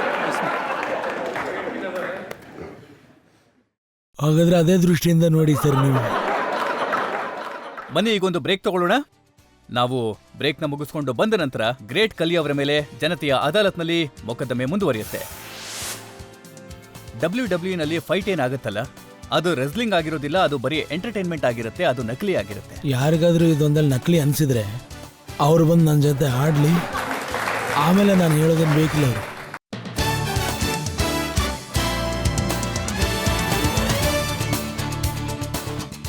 ಆಪ್ಕಿ ಅದಾಲತ್ನಲ್ಲಿ ನಾವಿವತ್ತು ಜನತೆಯ ಪರವಾಗಿ ಮೊಕದ್ದಮೆಯನ್ನ ನಡೆಸ್ತಾ ಇದ್ದೀವಿ ದ ಗ್ರೇಟ್ ಕಲಿ ಅವರ ಮೇಲೆ. ಆಪ್ಕಿ ಅದಾಲತ್ನಲ್ಲಿ ಮುಂದಿನ ಆರೋಪ. ಆಪ್ಕಿ ಅದಾಲತ್ನಲ್ಲಿ ದ ಗ್ರೇಟ್ ಖಲಿ ಮೇಲಿರುವ ಆರೋಪವೆಂದರೆ ಇವರದೆಲ್ಲ ನಕಲಿ ಫೈಟ್ಗಳು ಎಂಬುದು. ಖಲಿ ಮಾತನ್ನ ಸಾಕಷ್ಟು ಜನ ಹೇಳ್ತಾರೆ. ಮತ್ತೆ ನಮ್ಮಲ್ಲಿ ರೆಸ್ಲಿಂಗ್ನ ಜೊತೆಗೆ ಹೆಸರು ತಳ್ಕೊ ಹಾಕೊಂಡಿರುವಂತಹ ಧಾರಾ ಸಿಂಗ್ ಅವರ ಹೇಳಿಕೆನ ನಾನು ನೋಡ್ದೆ. ಅವ್ರು ಹೇಳ್ತಾರೆ WWE ನಲ್ಲಿ ಫೈಟ್ಸ್ ಏನಾಗುತ್ತಲ್ಲ ಅದು ಖಂಡಿತ ರೆಸ್ಲಿಂಗ್ ಅಲ್ಲ, ಕೇವಲ ಎಂಟರ್ಟೈನ್ಮೆಂಟ್ಗೋಸ್ಕರ ಮಾಡಿರುವಂಥದ್ದು, ಅದು ನಕಲಿ. ಸರ್ ತುಂಬಾ ಜನ ಅಂತಾರೆ ಸರ್ ನಕಲಿ ಅಂತ. ಆದ್ರೆ ಒಂದ್ ವೇಳೆ ನಕಲಿ ಆಗಿದ್ರೆ ಮತ್ತೆ ಪಂಜಾಬ್ ಅವ್ರದ್ದು, ಗುಜರಾತ್ ಅವ್ರದ್ದು ಎಲ್ಲ ರಿಂಗಲ್ಲೇ ತೋರಿಸಿದ್ದೀನಿ ನಾನು. ಅದಕ್ಕೆ ನಾನು ನೋಡ್ತಾ ಇದ್ದೀನಿ ಈ ಸಲ ಯಾವ WWF ಪ್ಲೇಯರ್ ನನ್ನ ಜೊತೆ ಬರ್ತಾರೆ ಅಂತ. ಒಂದ್ ವೇಳೆ ಯಾರಿಗಾದ್ರೂ ನಕಲಿ ಅನಿಸ್ತಿದ್ರೆ ಅವ್ರು ನನ್ನ ಜೊತೆ ಬರ್ಲಿ, ನನ್ನ ಜೊತೆ ರೆಸ್ಲಿಂಗ್ ಆಡ್ಲಿ, ಆಮೇಲೆ ಅವನಿಗೆ ಯಾರು ಹೇಳೋದ್ ಬೇಕಾಗಿಲ್ಲ, ಅವನೇ ಹೇಳ್ತಾನೆ ಅದು ನಕಲಿನ ಅಸ್ಲಿನ ಅಂತ. ನಾನು ಅದನ್ನ ಹೇಳೋ ಅವಶ್ಯಕತೆ ಇಲ್ಲ ಸರ್ ನನಗೆ. ನೀವೇನು ಎತ್ತಿ ಎತ್ತಿ ಬಿಸಾಕ್ತಿರಲ್ಲ, ನೀವಲ್ಲಿ ನಿಜವಾಗ್ಲೂ ಬಿಸಾಕ್ತೀರಾ? ನಿಜಾನೇ ಸರ್, ನಿಜ, ಯಾವ್ದು ಸುಳ್ಳಲ್ಲ. ಅಷ್ಟು ಎತ್ ಹಾಕಿದ್ರೆ ಮನುಷ್ಯ ಸತ್ತೋಗಲ್ವಾ? ಸತ್ತೋಗ್ತೇನೆ ಸರ್, ಅದಕ್ಕಂತೆ ಅಲ್ವಾ ನಾವು ಟ್ರೈನಿಂಗ್ ತಗೊಂಡಿದ್ದು. ನಾನು ಇಷ್ಟಕ್ಕೆ ಮುಂಚೆ ಒಂದು 9 ವರ್ಷ ಮುಂಚೆ ಟ್ರೈನಿಂಗ್ ತಗೊಂಡಿದ್ದೆ. ಮತ್ತೆ ದೇಹದಲ್ಲಿ ಶಕ್ತಿ ಇದೆ, ಆಡೋಣ ಮತ್ತೆ ಗೆಲ್ಲೋಣ. ನೋಡಿ, ನಾವ್ ನೋಡ್ತೀವಿ ಒಬ್ಬ ವ್ಯಕ್ತಿ ಇನ್ನೊಬ್ಬ ವ್ಯಕ್ತಿನ ಕೆಳಗಡೆಗೆ ಹಾಕ್ಬಿಡ್ತಾನೆ, ಆಮೇಲೆ ರೋಪ್ ಮೇಲ್ ಹತ್ತಿ ಆ ವ್ಯಕ್ತಿ ಬಾಡಿ ಮೇಲೆ ಬೀಳ್ತಾನೆ, ಖಂಡಿತ. ಮತ್ತೆ ಸ್ವಲ್ಪ ಹೊತ್ತಾದ್ಮೇಲೆ ಆ ವ್ಯಕ್ತಿ ಮತ್ತೆ ಎದ್ದು ಫೈಟ್ ಮಾಡ್ತಾನೆ. ಅದೆಲ್ಲ ರಿಯಲ್ ಸರ್. ನೋಡೋ ಜನರಿಗೆ ಏನ್ ಅನ್ಸುತ್ತೆ ಅಂದ್ರೆ, ಜನರಿಗೆ ವಿಶ್ವಾಸನೇ ಬರಲ್ಲ. ಅಂದ್ರೆ ಇದು ಹೆಂಗಾಗುತ್ತೆ, ಇದು ಹೆಂಗ್ ಸಾಧ್ಯ ಅಂತಾರೆ. ಇನ್ನು ಕೆಲವರು ಕ್ಯಾಮ್ರಾ ಟ್ರಿಕ್ ಅಂತಾರೆ. ಅದಕ್ಕೆ ನಾನು ಏನು ಹೇಳ್ತೀನಿ ಅಂದ್ರೆ, ಗಂಡಸರಿಗೆ ಹೇಳ್ಬಿಡಿ, ಯಾಕಂದ್ರೆ ನಮ್ಮ ಹತ್ರ ಒಂದು ಇದು ಅಂದ್ರೆ ಹೇಗೆ ಹೇಳಿ, ಇದು ರಿಯಲ್ಲೇ. ರೆಸ್ಲಿಂಗ್ ನಿಜವಾಗ್ಲೂ ನಡೆಯುತ್ತೆ. ಮತ್ತೆ ಏಟ್ ಬೀಳುತ್ತೆ ತುಂಬಾ. ಎಷ್ಟು ಇಂಜುರೀಸ್ ಈ ಗೇಮ್ನಲ್ಲಿ ಆಗ್ತಾವಲ್ಲ ನಮ್ WWE ಈ ತರ ಗಾಯಗಳು ಯಾವುದೇ ಸ್ಪೋರ್ಟ್ಸಲ್ಲಿ ಆಗಲ್ಲ. ಯಾವುದಾದ್ರೂ ಸ್ಪೋರ್ಟ್ಸ್ ತಗೊಳ್ಳಿ ನೀವು, ಫುಟ್ಬಾಲ್ ತಗೊಳ್ಳಿ, ಬಾಕ್ಸಿಂಗ್ ತಗೊಳ್ಳಿ, ಯಾವುದೇ ಸ್ಪೋರ್ಟ್ಸ್ ತಗೊಳ್ಳಿ, ನಮಗೆ ಎಷ್ಟು ಗಾಯಗಳು ಆಗ್ತಾವಲ್ಲ WWE ಅದು ಯಾಕೆ ಆಗ್ತವೆ? ಫೇಕ್ ಆಗಿದ್ರೆ ಆಗ್ಬಾರ್ದಲ್ಲ. ಕೆಲವೊಂದ್ಸಲ ರೆಫ್ರಿಗೂ ಹೊಡಿತಾರೆ, ಅದು ಕೂಡ ನಿಜಾನಾ? ಅದು ಕೂಡ ರಿಯಲ್ ಸರ್. ನೀವೇನ್ ನೋಡ್ತಿರಲ್ಲ ಅದೆಲ್ಲ ರಿಯಲ್. ರಿಂಗಿಂದ ಹೊರಗಡೆ ಹೋಗಿ ಇನ್ಯಾರಿಗೂ ಹೊಡೆಯೋದಕ್ಕೆ ಹೋಗ್ತಾರೆ, ಅದು ಕೂಡ ನಿಜ? ಅದೂ ರಿಯಲ್. ಯಾವುದೇ ಕಾಯ್ದೆ ಕಾನೂನು ನಿಯಮ ಏನೂ ಇಲ್ವಾ? ಯಾರಿಗ್ ಬೇಕಾದ್ರೂ ಆ ಥರ ಏನೂ ಇಲ್ಲ. ನೀವೇನ್ ನೋಡ್ತಿರೋದು ರಿಯಲ್ ಸರ್. ನೀವೇನ್ ನೋಡ್ತಿರಲ್ಲ ಕಾಯ್ದೆ ಕಾನೂನು, ಕೆಲವೊಂದ್ಸಲ ಗೇಮ್ ಕ್ಯಾನ್ಸಲ್ ಮಾಡ್ತಾರೆ. ಸೊ ಆ ಕಾಯ್ದೆ ಕಾನೂನು ಇರುತ್ತೆ ಸರ್. ಅಂದ್ರೆ ಎಲ್ಲದಕ್ಕೂ ಸಪ್ರೇಟ್ ಇರುತ್ತೆ ರೂಲ್ಸ್. ನೋಡಿ, ಕೆಲವೊಂದ್ಸಲ ಒಬ್ಬ ವ್ಯಕ್ತಿ ಇನ್ನೊಬ್ಬ ವ್ಯಕ್ತಿನ ಹೊಡೆಯೋದಕ್ಕೆ ಚೇರ್ ತಗೊಂಡ್ ಬರ್ತಾನೆ. ಹೌದು, ನಿಜಾನೇ ಇದು, ನಿಜ ಇದು. ಅಂದ್ರೆ ಯಾವುದೇ ಕಾನೂನು ಇಲ್ವಾ? ಚೇರ್ನಿಂದ ಹೊಡೆಯೋ ಹಾಗಿಲ್ಲ, ನೀವು ಈ ತರ ಹೊಡಿಬಾರ್ದು? ಇಲ್ಲ, ಅದಕ್ಕೆ ಇದು WWE ಅಲ್ವಾ, ಅದ್ರಲ್ಲಿ ಹೊಡೆದಾಡ್ಲೇಬೇಕು. ನಾನ್ ಕೇಳ್ಪಟ್ಟೆ ಆ ಮ್ಯಾಟ್ ಇದೆಯಲ್ಲ, ಅದರ ಒಂದ್ರ ಕೆಳಗಡೆ ಸಾಕಷ್ಟು ಹಾಸಿಗೆ ಇರುತ್ತಂತೆ, ಮತ್ತೆ ಆ ಮ್ಯಾಟ್ನ ಕೆಳಗಡೆ ಸ್ಪ್ರಿಂಗ್ ಹಾಕಿರ್ತಾರಂತೆ, ಯಾರಿಗೂ ಪೆಟ್ಟಾಗ್ಬಾರ್ದು ಅಂತ. ಇಲ್ಲ, ಆ ಥರ ಏನಾಗಲ್ಲ ಸರ್. ನಾ ಹೇಳ್ತೀನಿ ನಿಮ್ಗೆ. ಅದ್ರ ಕೆಳಗಡೆ ಇರುತ್ತೆ ಗಾರ್ಟರ್, ಅದ್ರ ಮೇಲೆ ಇರುತ್ತೆ ಏನ್ ಹೇಳ್ತಾರೆ ಅದನ್ನ, ಕಟ್ಟಿಗೆ ತುಣುಕುಗಳು, ಅಂದ್ರೆ ಕಟ್ಟಿಗೆ ಲಾಗ್ಸ್, ಇಷ್ಟು ದಪ್ಪ ಇರುತ್ತಲ್ಲ ಕಟ್ಟಿಗೆಗಳು. ಅದಿರ್ಲಿಲ್ಲ ಅಂದ್ರೆ ಏಟ್ ತಿಂದವನ್ ಕೆಳಗೆ ಹೋಗ್ಬಿಡ್ತಾನಲ್ಲ. ಒಂದ್ ವೇಳೆ ಅದು ಫೇಕ್ ಆಗಿದ್ರೆ ಅವ್ನ್ ಕೆಳಗಡೆನೆ ಬಿದ್ದೋಗ್ಬಿಡ್ಬೇಕಲ್ಲ. ತುಂಬಾ ಒಳ್ಳೆ ಕ್ವಾಲಿಟಿದು, ತುಂಬಾ ಚೆನ್ನಾಗಿ ಮಾಡಿರ್ತಾರೆ. ಅದ್ ಹೇಗ್ ಮಾಡಿರ್ತಾರೆ ಅಂದ್ರೆ, ಯಾರಾದ್ರೂ ಬಿದ್ದರೂ ಸ್ಪ್ರಿಂಗ್ ಇರುತ್ತೆ ಅದ್ರಲ್ಲಿ, ಅಂದ್ರೆ ಇಷ್ಟು ದಪ್ಪ ಇರುತ್ತೆ ಸರ್. ಅದು ಒಂದ್ 4 ಅಡಿದಿರುತ್ತೆ ಎತ್ತರ. ಅದ್ರ ಮೇಲೆ ಆ ಗಾಟರ್ ಬರುತ್ತೆ ದಪ್ಪಂದು, ಅದ್ರ ಮೇಲೆ ಲಾಗ್ಸ್ ಬರುತ್ತೆ, ಅದ್ರ ಮೇಲೆ ಟಾರ್ಪಲಿನ್ ಇರುತ್ತೆ. ಸೊ ಒಂದ್ ವೇಳೆ ಏನಾದ್ರೂ ಅದ್ರ ಮೇಲೆ ಬಿದ್ರೆ, ತುಂಬಾ ಜನ ಹೇಳ್ತಾರೆ ಅದ್ರ ಮೇಲೇನಾದ್ರೂ ಬಿದ್ರೆ ಮುರಿದೋಗಲ್ವಾ ಅಂತ. ಆ ತರ ಏನೂ ಆಗಲ್ಲ, ಯಾಕಂದ್ರೆ ಕಟ್ಟಿಗೆನೂ ಇರುತ್ತೆ, ಕೆಬ್ಣನೂ ಇರುತ್ತೆ, ಟಾರ್ಪಲಿನೂ ಇರುತ್ತೆ, ಮತ್ತೆ 2 ಅಡಿಗೆ ಒಂದ್ಸಲ ಒಂದು ಐರನ್ ಗಟ್ರ ಹಾಕಿರುತ್ತೆ. ಮತ್ತೆ ಜನಗಳಿಗೆ ರಕ್ತ ಬರುತ್ತಲ್ಲ, ಅದು ಕೂಡ ನಿಜಾನಾ? ನಾನ್ ಕೇಳ್ಪಟ್ಟಿದ್ದೆ ಒಂದು ಕ್ಯಾಪ್ಸೂಲ್ ಇದೆಯಂತೆ. ಅಮೆರಿಕದ ಒಂದು ಚಾನೆಲ್ ಲಾಸ್ ಏಂಜಲೀಸ್ನಲ್ಲಿದೆ. ಅವರು ತೋರಿಸಿದ್ದಾರೆ ಹೇಗೆ ರೆಫ್ರಿ ಒಂದು ಕ್ಯಾಪ್ಸೂಲ್ನ ತೆಗೆದ್ಬಿಟ್ಟು ಕೊಡ್ತಾರೆ, ಅದನ್ನ ಇಲ್ಲಿ ಇಟ್ಕೊಂಡಿದ ತಕ್ಷಣ ಅಲ್ಲಿ ರಕ್ತ ಬರೋದಕ್ಕೆ ಶುರುವಾಗಿ. ಇಲ್ಲ, ಆ ಥರ ಏನಿಲ್ಲ. ಇದು ಒಂದು ಭ್ರಮೆ ಜನರಿಗೆ ಅಷ್ಟೇ. ಇದೆಲ್ಲ ರಿಯಲ್ ಸರ್, ಇದೇನು ಸಿನಿಮಾ ಶೂಟಿಂಗ್ ಅಲ್ಲ. ಒಂದ್ ವೇಳೆ ಇದು ಫೇಕ್ ಆಗಿದ್ರೆ, ಅಲ್ಲಿ ಇಲ್ಲಿ ಏನಾದ್ರೂ ಹಚ್ಕೊಂಡಿರ್ತಾರೆ ಅಂದ್ರೆ, ಅವಾಗ ಅಲ್ಲಿ 25-50 ಸಾವಿರ ಜನ ನೋಡ್ತಾ ಕೂತಿರ್ತಾರೆ, ಅವ್ರು ಎದ್ದು ಹೋಗ್ಬಿಡ್ತಾರಲ್ಲ ಸರ್. ನಮ್ನ ಬಕ್ರ ಮಾಡ್ತೀರಾ ಅಂತ ಹೋಗ್ಬಿಡ್ತಾರೆ ಅವರು, ಅಲ್ವಾ? ಡಿಸ್ಟೆನ್ಸ್ ಬರೀ 3 ಅಡಿ 3.5 ಅಡಿ ಇರುತ್ತೆ. ಸುತ್ತಲೂ ಕೂತಿರ್ತಾರೆ ಆಡಿಯನ್ಸ್ ರೌಂಡ್ ಆಗಿ 4 ದಿಕ್ಕಲ್ಲಿ. ಅಷ್ಟು ಈಸಿ ಅಲ್ಲ ಮೋಸ ಮಾಡೋದು 4 ದಿಕ್ಕಲ್ಲಿ, ಅದು ಸಾವಿರಾರು ಜನ ಇರುವಾಗ. ಅವ್ರು ಒಂದ್ ವೇಳೆ ಫೇಕ್ ಮಾಡಿದ್ರೆ ನಾನು ನಿಮಗೆ ಹೇಳ್ತಾ ಇದ್ದೆ ಫೇಕ್ ಮಾಡ್ತಾರೆ ಅವರು ಅಂತ. ಅಂದ್ರೆ ನೀವ್ ಹೇಳೋದು WWE ಇಲ್ಲಿ ನಲ್ಲಿ ನೋಡಿ, ನೀವು ಅವನೇನ್ ಮಾಡಿದಾನೆ ನೀವು ತೋರಿಸಿದ್ರಿ. ಅವನೇನ್ ಮಾಡಿದಾನೋ ನನಗೆ ಗೊತ್ತಿಲ್ಲ. ಈಗ ತೋರಿಸಿದ್ದು ನೀವು ಈಗ ತೋರಿಸಿದ್ರಲ್ಲ, ಆದ್ರೆ ನಮ್ ಗೇಮಲ್ಲಿ ಆ ಕ್ಯಾಪ್ಸ್ಯೂಲ್ ಏನು ಕೆಲಸ ಮಾಡಲ್ಲ. ಅಂದ್ರೆ ನೀವ್ ಹೇಳೋದು WWE ನಲ್ಲಿ ಆಗಲ್ಲ, ಬಹುಶಃ ಬೇರೆ ಕಾರ್ಯಕ್ರಮ ಇರ್ಬೋದು, ಯಾರಾದ್ರೂ ತಗೊಂತಾ ಇರ್ಬೋದು, ಅದು ನಡೀತಾ ಇರ್ಬೋದು. ಆದ್ರೆ ನೀವು ತೋರಿಸಿದ್ದು ನೀವು ಫೇಕ್ ಅಂತ ಹೇಳ್ತಿಲ್ಲ, ಬಟ್ ನಮ್ ಗೇಮಲ್ಲಿ ಅದು ನಡೆಯಲ್ಲ. ಆದ್ರೆ ನಾನು ನೋಡಿರೋ ಪ್ರಕಾರ ಆ ಕ್ಯಾಪ್ಸೂಲ್ ಏನೂ ಕೆಲಸ ಮಾಡಲ್ಲ. ನಾನು ನಿಮ್ಗೆ ಆ ಕ್ಯಾಪ್ಸೂಲ್ ಅನ್ನ ತೋರಿಸ್ತೇನೆ. ನಾವು ಜರ್ಮನಿಯಿಂದ ಆ ಕ್ಯಾಪ್ಸೂಲ್ ಅನ್ನ ತರಿಸಿದೀವಿ. ಮತ್ತೆ ಆ ಕ್ಯಾಪ್ಸೂಲ್ಗೆ ಒಂದು ಸ್ವಲ್ಪ ನೀರನ್ನ ಹಾಕಿದ್ರು ಸಾಕು, ಅದು ಹೇಗ್ ಕಾಣುತ್ತೆ ಅಂತಂದ್ರೆ ರಕ್ತದ ಹಾಗೆ. ಆಯ್ತು, ತೋರಿಸಿ ಸರ್. ಹಂಗಂದ್ರೆ ನಾನು ಕ್ಯಾಪ್ಸೂಲೇ ತಗೋತೀನಿ ನೆಕ್ಸ್ಟ್ ಟೈಮ್. ನಾನು ಕ್ಯಾಪ್ಸೂಲೇ ತಗೋತೀನಿ. ಇದು ಒಳ್ಳೇದೇ ಅಲ್ಲ. ಇನ್ನು ಒಂದೆರಡು ಕ್ಯಾಪ್ಸೂಲ್ ನನಗೂ ಕೊಟ್ಬಿಡಿ, ಅದನ್ನ ಹಾಕೊಂಡು ಇನ್ನೂ ಚೆನ್ನಾಗಿ ಹೊಡಿತೀನಿ. ನಾನು ಶೀಲ್ಡ್ ಬದಲು ಟ್ಯಾಬ್ಲೆಟ್ನೇ ತಗೊಂಡು ತಲೆ ಮೇಲೆ ಇಟ್ಕೊಂಡು ಮೆರೆಸ್ತೀನಿ.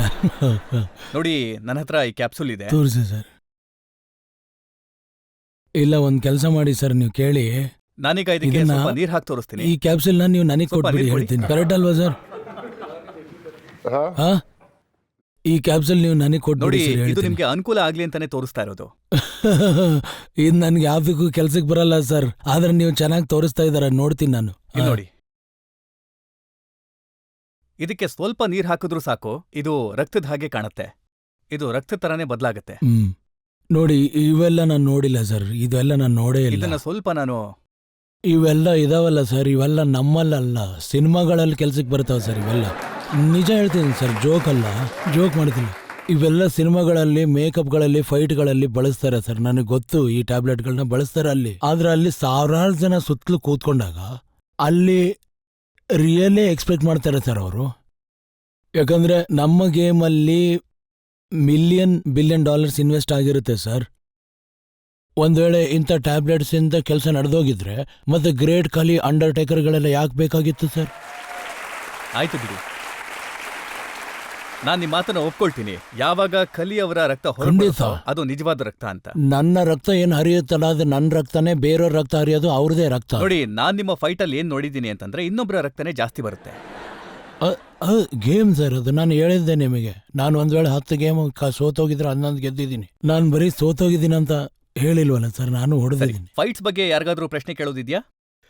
ಸರ್, ನಾನು ಏನು ಕೇಳಕ್ಕೆ ಇಷ್ಟಪಡ್ತೀನಿ ಅಂದರೆ, ಒಂದ್ಸಲ ನಿಮ್ಮ ಫೈಟ್ ಆಗಬೇಕಾದ್ರೆ ರೆಫ್ರಿ ನಿಮ್ಗೇನೋ ಅರ್ಥ ಮಾಡ್ಸಕ್ಕೆ ಟ್ರೈ ಮಾಡ್ತಾ ಇದ್ರು, ನಿಮ್ಗೆ ಇಂಗ್ಲೀಷ್ ಬರದೇ ಇರೋದ್ರಿಂದ ನೀವು ಆ ಫೈಟ್ ಸೋತ್ಬಿಟ್ಟಿದ್ರಿ. ಆ ಥರ ಒಂದು ಫೈಟ್ ಆಗಿತ್ತಲ್ವಾ ಸರ್? ಅವತ್ತು ನಿಮ್ಮ ಜೊತೆ ಯಾರು ಇರ್ತಿದ್ರು ಅವರು ಇರಲಿಲ್ಲ ಸರ್. ಅವತ್ತು 300+ ಫೈಟ್ಸ್ ಆಡ್ತೀವಿ ನಾವು ಇಡೀ ವರ್ಷದಲ್ಲಿ. ಒಂದೊಂದು ಫೈಟ್ದು ನನಗೆ ವಿಷಯ ನೆನಪಿರಲ್ಲ. ನೋಡಿ, ಬೇಸಿಕಲಿ ಅವ್ರ ಪ್ರಶ್ನೆ ಏನು ಅಂತಂದ್ರೆ, ನಿಮ್ಗೆ ಇಂಗ್ಲಿಷ್ ಬರದೇ ಇರೋದ್ರಿಂದ ಜಾಸ್ತಿ ನಷ್ಟ ಆಗತ್ತಾ ಅಂತ. ನನಗೆ ಪ್ರಾಪರ್ ಇಂಗ್ಲೀಷ್ ಬರುತ್ತೆ ಅಂತ ನಾನು ಹೇಳಲ್ಲ ಸರ್, ಬಟ್ ಹಾಗಂತ ನನಗೆ ಇಂಗ್ಲೀಷ್ ಬರಲ್ಲ ಅಂತಾನೂ ಅಲ್ಲ. ನನ್ನ ಮ್ಯಾನೇಜರ್ ಇದಾನಲ್ಲ, ರಂಜನ್ ಸಿಂಗ್, ಬೇಸಿಕಲಿ ಅವನು ರೈಟರ್ WWE. ಅವನು ಅಲ್ಲೇ ಹುಟ್ಟಿರೋದು USA. ಸೊ WWE ಇಂಗ್ಲೀಷ್ ಏನು ಮಾತಾಡ್ತಾರಲ್ಲ, ಅವನು ಪಕ್ಕ ಅದೇ ಪ್ರಾಪರ್ ಇಂಗ್ಲೀಷ್ ಮಾತಾಡ್ತಾನೆ. ಅಂದ್ರೆ ಕ್ಲೀನ್ ಇಂಗ್ಲೀಷ್. ಒಂದ್ಸಲ ಮಾತಾಡಿದ್ರೆ ಅವರು ಬಿಳಿ ಜನರಿಗೆ ಅರ್ಥ ಆಗ್ಬಿಡುತ್ತೆ ಅದು. ಒಂದು ವೇಳೆ ನಾನು ಮಾತಾಡಿದ್ರೆ ಅದು ಇಂಡಿಯನ್ ಹಿಂದಿ ಮಿಕ್ಸ್ ಇಂಗ್ಲೀಷ್ ಬರುತ್ತೆ, ಅವ್ರಿಗೆ ಅರ್ಥ ಆಗಲ್ಲ, ಅವ್ರಿಗೆ ಹಿಂದಿನೂ ಬರಲ್ಲ. ಮತ್ತು ಇನ್ನೂ ನೋಡಿದ್ರೆ ನೀವು ಇಂಗ್ಲೀಷ್ ಅಂದರೆ ಈ ಒಬ್ಬೊಬ್ರದ್ದು ಒಂದೊಂದು ಕ್ಯಾರೆಕ್ಟರ್. ಆ ಮಾಂಗ ನೋಡಿದ್ರೆ ಮಾತೇ ಆಡಲ್ಲ, ಹಂಗಂದ್ರೆ ಅವನು ಮೂಗ ಅಂತ ಅರ್ಥ ಅಲ್ಲ ಅಲ್ವಾ. ಅದು ಒಬ್ಬೊಬ್ರು ಒಂದೊಂದು ಕ್ಯಾರೆಕ್ಟರ್ ಮಾಡ್ಕೊಂಡ್ಬಿಟ್ಟಿರ್ತಾರೆ ಅಷ್ಟೇ. ಎಲ್ಲ ಕ್ಯಾರೆಕ್ಟರ್ ಮೇಲೆ ನಡೆಯುತ್ತೆ ಸರ್ ಗೇಮು. ನೋಡಿ, ನಾನ್ ನಿಮ್ಗೆ ನಿಜ ಹೇಳಬೇಕು, ನನಗಿದ್ದಂಥ ಭಯ ಏನು ಅಂತಂದ್ರೆ, ನೀವು ಆಪ್ಕೆ ಅದಾಲತ್ನಲ್ಲಿ ಇದನ್ನ ಹೇಳೋದಕ್ಕೆ ಸಾಧ್ಯ ಆಗುತ್ತೋ ಇಲ್ವೋ ಅಂತ ಅನ್ನೋದು. ಆದ್ರೆ ನಾನು ನಿಮ್ಗೆ ಹೇಳಲೇಬೇಕು, ನೀವು ತುಂಬಾ ಚೆನ್ನಾಗಿ ಹೇಳ್ತಾ ಇದ್ದೀರಾ. Thank you. ಮತ್ತೆ ನೀವೀಗ ಇದನ್ನ ಹೇಳ್ತಾ ಇರೋದ್ರಿಂದ ನಾನು ನಿಮ್ಮ ಹತ್ರ ಕೇಳಬೇಕು, ಇದು ನಿಜನಾ? ಈ ಫೈಟ್ಸ್ ಎಲ್ಲ ಏನಾಗುತ್ತಲ್ಲ, ಇದಕ್ಕೆ ಸ್ಕ್ರಿಪ್ಟ್ನ ಮಾಡಿರ್ತಾರ? ಒಂದ್ ರೀತಿ ಡ್ರಾಮಾ ಆಗುತ್ತಲ್ಲ? ನೀವು ಟಿವಿ ಮೇಲೆ ಏನು ನೋಡ್ತಿದ್ದೀರಲ್ಲ, ಅಂದ್ರೆ ಅವ್ನು ಹೊಡಿತಾನೆ, ರಕ್ತ ಬರುತ್ತೆ, ಅದೆಲ್ಲ ನಿಜನೇ ನೋಡ್ತಿದ್ದೀರಾ ನೀವು? ಮತ್ತೆ ಡಾಲರ್ ಸಿಗುತ್ತಲ್ಲ, ನೋಟ್ ಸಿಗುತ್ತಲ್ಲ, ಅದು ಅಸ್ಲಿನಾ? Obviously real sir. ಕಲಿ, ನೀವು ಪ್ರತಿಯೊಂದು ಪ್ರಶ್ನೆಗೂ ಬಹಳ ಸೊಗಸಾಗಿ ಉತ್ತರ ಕೊಟ್ರಿ, ಬಹಳ ಧೈರ್ಯದಿಂದ. ನಾವೀಗ ಒಂದು ಬ್ರೇಕ್ ತಗೊಳ್ಳೋಣ. ಬ್ರೇಕ್ನಿಂದ ವಾಪಸ್ ಬಂದ ನಂತರ ಆಪ್ಕೆ ಅದಾಲತ್ನಲ್ಲಿ ದ ಗ್ರೇಟ್ ಖಾಲಿ ಅವರ ಮೇಲೆ ಜನತೆಯ ಪರವಾದ ಮೊಕದ್ದಮೆ ಮುಂದುವರಿಯುತ್ತದೆ. ಜಪಾನ್ ಟೈಮ್ಸ್ನ ಅನುಸಾರ ಕಲಿಯ ದವಡೆ, ಕಲಿಯ ತಲೆ, ಕಲಿಯ ಎದೆ ಮತ್ತೆ ಕಲಿಯ ದೇಹ ಇವೆಲ್ಲವೂ ಒಂದು ಕಾಯಿಲೆಗೆ ಬಲಿಯಾಗಿದೆ. ಇನ್ನು ಇದ್ರ ಬಗ್ಗೆ ಏನು ಹೇಳಿ ನಾನು? ಇಲ್ಲಿದ್ದೀನಿ ನಾನು. ಯಾರಿಗಾದ್ರೂ ನನಗಿಂತ ಜಾಸ್ತಿ ಶಕ್ತಿ ಇದೆ ಹೇಳಿ.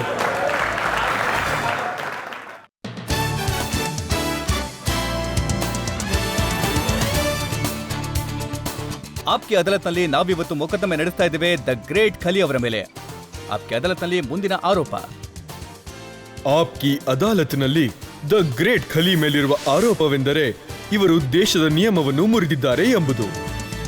ನಾವು ನೋಡಿದ್ವಿ, ನೀವು ರಿಂಗ್ನಲ್ಲಿ ಜನಗಳ ಮೂಳೆ ಮುರಿದಿದ್ದೀರಾ, ಇನ್ನೊಬ್ರ ತಲೆ ಒಡೆದು ಹಾಕಿದ್ರಿ. ಈಗ ಪಂಜಾಬ್ನ ಪೊಲೀಸ್ನವ್ರು ಹೇಳ್ತಾ ಇದ್ದಾರೆ ನೀವು ನಿಯಮ ಮುರಿದಿದ್ದೀರಾ, ರೆಗ್ಯುಲೇಷನ್ ಮುರಿದಿದ್ದೀರಾ. ಮತ್ತೆ ನಾವು ನ್ಯೂಸ್ ಪೇಪರ್ನಲ್ಲಿ ಓದಿದ್ವಿ ನಿಮ್ಮನ್ನ ಸಸ್ಪೆಂಡ್ ಮಾಡಿದ್ದಾರೆ ಅಂತ. ನೀವು ಹೇಳಿದ್ದು ತುಂಬ ಕರೆಕ್ಟ್ ಹೇಳಿದ್ದೀರ ಸರ್. ನೀವು, ನಾನು ಪೇಪರಲ್ಲೇ ಓದಿದೆ. ನಾನು ಒಂದು ಆಪರೇಷನ್ ಇನ್ನೂ ಮಾಡಿಸ್ಕೊಂಡಿಲ್ಲ ಸರ್. ನನ್ನ ಸ್ಪೋರ್ಟ್ಸಲ್ಲಿ ಸೇರಿಸ್ಬೇಕು ಅಂತ ಅವರು ನನ್ನ ಸ್ಪೋರ್ಟ್ಸಲ್ಲಿ ಸೇರಿಸಿದ್ರು. ಸೊ ಸ್ಪೋರ್ಟ್ಸ್ಗೋಸ್ಕರ ಮಾಡ್ತಿದ್ದೀನಿ ಸರ್ ನಾನು ಇದನ್ನು. ನಾನು ಪಂಜಾಬ್ ಪೊಲೀಸ್ನ ಹೆಸರು ಇನ್ನೂ ಪ್ರತಿಷ್ಠೆ ತರ್ತಿದ್ದೀನಿ. ಅದಕ್ಕೆ ನಾನು ಮೊದಲು ಬಾಡಿ ಬಿಲ್ಡಿಂಗ್ ಮಾಡಿದೆ, ಅದಕ್ಕೆ ಏನೇನು ಪ್ರಿಪ್ರೇಷನ್ ಬೇಕೋ ಎಲ್ಲ ಮಾಡಿಕೊಂಡೆ ನಾನು. ಮತ್ತೀಗ ಈಗ ರೆಸ್ಲಿಂಗ್ ಮಾಡ್ತಿದ್ದೀನಿ. ಸೊ ಈಗ ನಾನು ಇಡೀ ದೇಶದ ಮತ್ತು ಪಂಜಾಬ್ ಪೊಲೀಸ್ನ ಹೆಸರು ಬೆಳೆಸಿದ್ದೀನಿ. ಪಂಜಾಬ್ ಪೊಲೀಸಿಂದ ಒಂದು 5 ವರ್ಷದ ರಜೆ, ಅಂದರೆ ನಾವು 5 ವರ್ಷದ ರಜೆ ತಗೊಂಡು ಹೋಗ್ಬೋದು ವಿತೌಟ್ ಪೇ. ಸೊ ನಾನು 5 ವರ್ಷದ ರಜೆ ಬರೆದು ಕೊಟ್ಟಿದ್ದೀನಿ ಅವ್ರಿಗೆ. ನೀವು ಪರ್ಮಿಷನ್ ತಗೊಂಡಿದ್ರಿ? ಪರ್ಮಿಷನ್ ನಾನು 2-3 ಸಲ ಲೆಟರ್ ಬರೆದಿದ್ದೀನಿ ಅವ್ರಿಗೆ. ನಾನು ಇಲ್ಲಿ ಕೂತಿರುವಂತ ಜನಗಳನ್ನ ಕೇಳ್ತೀನಿ, ಖಲಿ ಅವರು ವಾಪಸ್ ಬರ್ಬೇಕಾ ಅಥವಾ ಅಮೆರಿಕಾದಲ್ಲಿ ಇದೇ ತರ ರೆಸ್ಲಿಂಗ್ ಮಾಡ್ತಾ ಇರ್ಬೇಕಾ?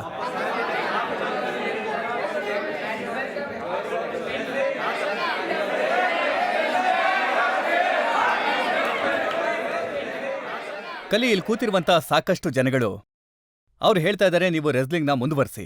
ಮತ್ತೆ ನನಗನ್ಸುತ್ತೆ ಇವರೆಲ್ಲರ ಪರವಾಗಿ ನಾವು ಪಂಜಾಬ್ ಪೊಲೀಸ್ಗೆ ಅಪೀಲ್ ಕೊಡ್ತೇವೆ, ನಿಮ್ಗೆ ರಜಾ ಕೊಡ್ಲಿ ಅಂತ. Thank you. ಈಗ ನಾನು ನಿಮಗೊಂದು ಮಾತು ಹೇಳಕ್ಕೆ ಇಷ್ಟಪಡ್ತೀನಿ. ಅಂದರೆ ಓಕೆ, ನಾನು ಕೆಲವು ರೂಲ್ಸ್ನ ಮುರಿದಿರ್ಬೋದು, ಆದರೆ ನಾನೇನು ಕ್ರೈಮ್ಗಳು ಮಾಡಿಲ್ಲ. ನಾನೇನು ಯಾರಿಗೂ ಹರ್ಟ್ ಮಾಡಿಲ್ಲ. ನಾನು ಯಾರಿಗಾದ್ರೂ ಏನಾದರೂ ಕಳ್ಳತನ ಮಾಡಿಲ್ಲ, ಏನೋ ತಪ್ಪು ಕೆಲಸ ಮಾಡಿಲ್ಲ. ನಾನೆಲ್ಲ ದೇಶಕ್ಕೋಸ್ಕರ ಮಾಡಿದ್ದೀನಿ ಸರ್. ಅಂದ್ರೆ ನೀವು ಯಾವತ್ತೂ ಇಂಡಿಯಾಗೆ ವಾಪಸ್ ಬರೋದೇ ಇಲ್ವಾ? ಇಲ್ಲ, ಆ ಥರ ನಾನು ಯಾವತ್ತೂ ಅಂದಿಲ್ಲ. 8-10 ವರ್ಷ ಆಯ್ತು ನಾನು ಅಲ್ಲಿ ಹೋಗಿ. ಆದರೆ ಯಾವುದೋ ಒಂದಿನ ನಾನು ಇಂಡಿಯಾದ ಬಗ್ಗೆ ಮಾತಾಡದೆ, ಇಂಡಿಯಾ ಬಗ್ಗೆ ಗೌರವ ಇಲ್ಲದೆ ವಾಪಸ್ ಬರಲ್ಲ ಅಂದಿಲ್ಲ. ನೋಡಿ, ಇದು ಜಪಾನ್ ಟೈಮ್ಸ್, ಇದು ಜಪಾನ್ನ ನ್ಯೂಸ್ ಪೇಪರ್. ನನಗೆ ಗೊತ್ತಿಲ್ಲ ನೀವು ಇದನ್ನ ಓದಿದಿರೋ ಇಲ್ವೋ. ಇದರಲ್ಲಿ ಬರ್ದಿದ್ದಾರೆ ಖಲಿಗೆ ಕಾಯಿಲೆ ಇದೆ. ಜಪಾನ್ ಟೈಮ್ಸ್ನ ಅನುಸಾರ ಕಲಿಯ ದವಡೆ, ಕಲಿಯ ತಲೆ, ಕಲಿಯ ಎದೆ ಮತ್ತೆ ಕಲಿಯ ದೇಹ ಇವೆಲ್ಲವೂ ಒಂದು ಕಾಯಿಲೆಗೆ ಬಲಿಯಾಗಿ ಹೋಗಿದೆ. ಈಗ ಇನ್ನು ಇದ್ರ ಬಗ್ಗೆ ಏನು ಹೇಳಿ ನಾನು? ಇಲ್ಲಿದ್ದೀನಿ ನಾನು. ಯಾರಿಗಾದ್ರೂ ನನಗಿಂತ ಜಾಸ್ತಿ ಶಕ್ತಿ ಇದೆಯಾ ಹೇಳಿ? ಆ ಥರ ಏನೂ ಇಲ್ಲ. ಯಾಕಂದರೆ ಜಪಾನ್ ಹೇಳೋದ್ರಿಂದ ನಡೆಯಲ್ಲ. ಯಾರು ನನಗೆ ಏನು ಹೇಳಿದ್ರು ಕೇಳಲ್ಲ. ಪರಮಾತ್ಮನ ಆಶೀರ್ವಾದ ಇರೋ ತನಕ ನಾನು ಸ್ಟ್ರಾಂಗ್ ಇದ್ದೀನಿ, ಹೆಲ್ದಿ ಇದ್ದೀನಿ, ಹಟ್ಟ ಇದ್ದೀನಿ. ರೆಸ್ಲಿಂಗ್ ಮಾಡ್ತಿದ್ದೀನಿ, ಮುಂದೆನೂ ಮಾಡ್ತೀನಿ, ಮತ್ತು ಬೇರೆಯವ್ರಿಗೂ ಮಾಡಿಸ್ತೀನಿ ನಾನು. ಖಲಿ ಅವರೇ, ನಾವು ನಿಮ್ಮ ಮೇಲೆ ಎಲ್ಲ ತರದ ಆರೋಪಗಳನ್ನ ಹೊರಿಸಿದ್ವಿ, ಎಲ್ಲ ತರದ ಪ್ರಶ್ನೆಗಳನ್ನ ಕೇಳಿದ್ವಿ. ನಾವೀಗ ಒಂದು ಬ್ರೇಕ್ ತಗೊಳ್ಳೋಣ. ಮತ್ತೆ ಬ್ರೇಕ್ನ ನಂತರ ಕೇಳೋಣ ಆಪ್ಕೆ ಅದಾಲತ್ನಲ್ಲಿ ಇವತ್ತಿನ ಜಡ್ಜ್, ಹರಿಯಾಣ ಪೊಲೀಸ್ನ ಐಜಿ ಶೀಲ್ ಮಧುರ್ ಅವರ ತೀರ್ಪನ್ನ, ಇವತ್ತಿನ ಕಾರ್ಯಕ್ರಮದ ಬಗ್ಗೆ.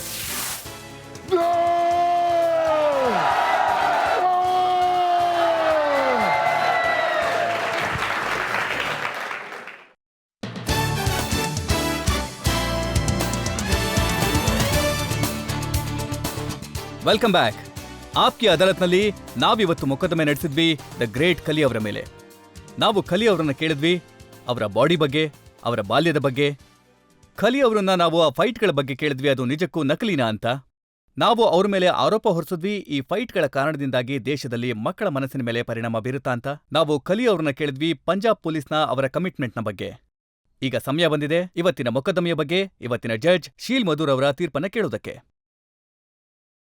ಶ್ರೀ ದಿಲೀಪ್ ಸಿಂಗ್ ರಾಣಾ ಉರ್ಫ್ ಖಲಿ, ಇವ್ರ ಮೇಲೆ ಇಲ್ಲಿವರೆಗೂ ಏನೇನು ಆರೋಪಗಳನ್ನು ಮಾಡಿದ್ವೋ ಅದಕ್ಕೆಲ್ಲಾನು ಬಹಳ ಜವಾಬ್ದಾರಿಯುತವಾಗಿ ಮತ್ತೆ ಸತ್ಯವಾಗಿ ಮನಸಾರೆ ಉತ್ತರವನ್ನು ಕೊಟ್ಟಿದ್ದಾರೆ ಇವರು.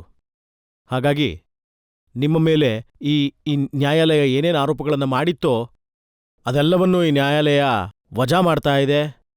ಮತ್ತೆ ಇದರ ಜೊತೆಗೆ ಹೇಗೆ ನೀವು ರಿಂಗ್ನಲ್ಲಿ ಎರಡೂ ಕೈಗಳನ್ನು ಎತ್ತಿ ಒಂದು ಗರ್ಜನೆಯನ್ನ ಮಾಡ್ತಾ ಇದ್ರಿ, ಅದೇ ರೀತಿ ಈಗ ಇಲ್ಲಿ ಕೂಡ ಎಲ್ರಿಗೂ ಅದನ್ನ ಪ್ರದರ್ಶನ ತೋರಿಸಿ.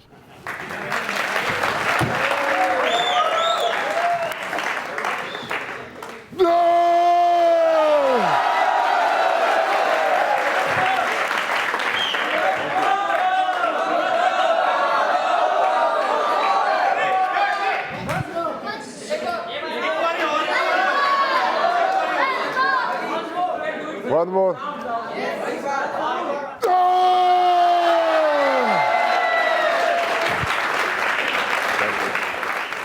ಇದೇ ನಂಬಿಕೆಯೊಂದಿಗೆ, ಇದೇ ವಿಶ್ವಾಸದೊಂದಿಗೆ ಕಲಿ ಅವರು ನಮ್ಮ ದೇಶದ ಹೆಸರನ್ನ ಹೇಗೆ ಎತ್ತರಕ್ಕೆ ತಗೊಂಡೋಗಿದಾರೋ ಇದೇ ತರ ರೆಸ್ಲಿಂಗ್ ಮಾಡ್ತಾ ಇರ್ಲಿ, ಜನಗಳಿಗೆ ಎಂಟರ್ಟೈನ್ ಮಾಡ್ತಾ ಇರ್ಲಿ, ಹಾಗೆ ನಮ್ಮ ಜನಗಳ ಮನಸ್ಸನ್ನ ಗೆಲ್ತಾ ಇರ್ಲಿ ಅಂತ ಹೇಳ್ತಾ ಇವತ್ತಿನ ಶೋನ ಇಲ್ಲಿಗೆ ಮುಗಿಸ್ತಾ ಇದ್ದೇವೆ. ಮುಂದಿನ ವಾರ ಮತ್ತೊಬ್ರು ಹೊಸ ವ್ಯಕ್ತಿಯೊಂದಿಗೆ ಮತ್ತೆ ಭೇಟಿಯಾಗೋಣ. ಅಲ್ಲಿ ತನಕ ನಮಸ್ಕಾರ.